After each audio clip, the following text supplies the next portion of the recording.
Bismillahirrahmanirrahim. Assalamualaikum warahmatullahi wabarakatuh. Alhamdulillah wassalatu wassalamu ala Rasulillah wa ala alihi wa sahbihi wa mawala.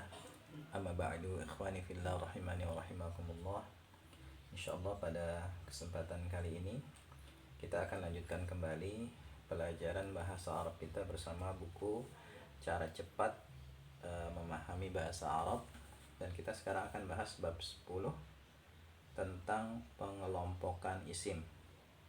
Ya, kita akan belajar di sini. Kita akan mulai belajar kaidah penentuan harokat akhir isim saat sudah dimasukkan ke dalam kalimat. Ya, kenapa kita perlu belajar kaidah ini? Karena isim ya itu terkadang, nggak semua isim ya, sebagian isim ya itu saat sudah dimasukkan ke dalam kalimat itu nanti ya harokat akhirnya itu bisa berubah ya sesuai dengan posisinya dalam kalimat. Ya, sebelumnya kita sudah bahas 5 istilah posisi ya isim saat sudah dimasukkan ke dalam kalimat.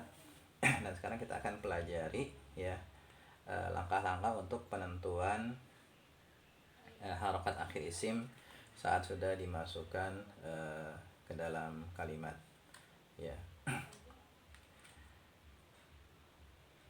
di sini di bukunya ya, berdasarkan posisinya dalam kalimat, isim dibagi menjadi 3 kelompok ya. Jadi nanti sebuah isim saat sudah dimasukkan ke dalam kalimat itu nanti akan ya dikelompokkan menjadi 3 ya.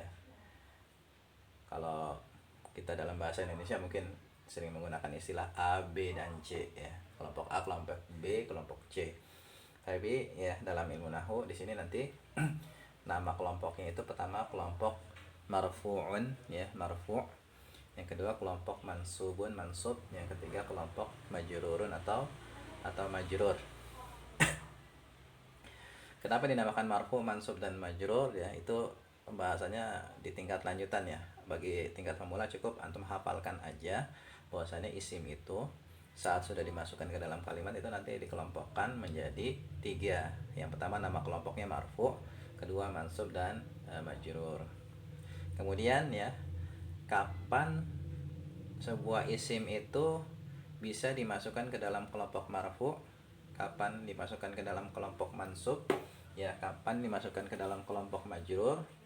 Ya, jawabannya sebuah isim dimasukkan ke dalam kelompok marfu' ketika dia berposisi di antaranya ya, di antaranya sebagai misalnya mubtada atau khobar atau fa'il dan lain sebagainya.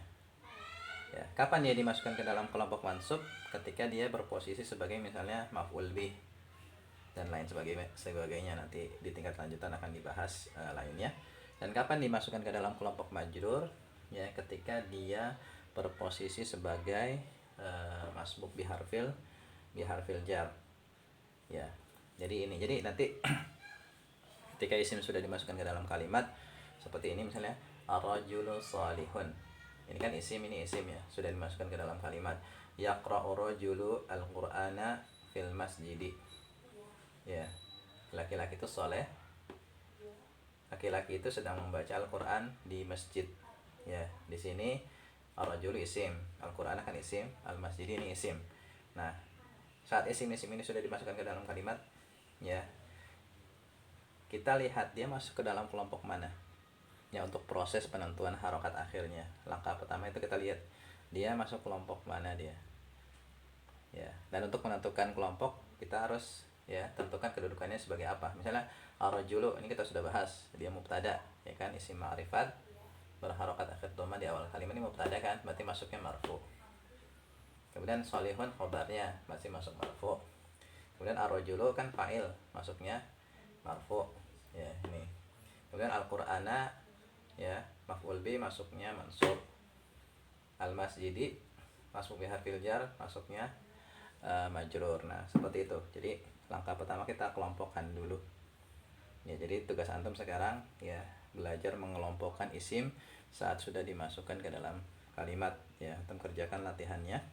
Ya, ini kerjakan latihannya tanpa melihat kunci jawabannya terlebih dahulu ya, setelah itu baru nanti antum cocokkan jawaban antum dengan kunci jawaban ya. Barangkali ini yang bisa kita bahas ya, semoga bermanfaat. Wallahu a'lam bishawab.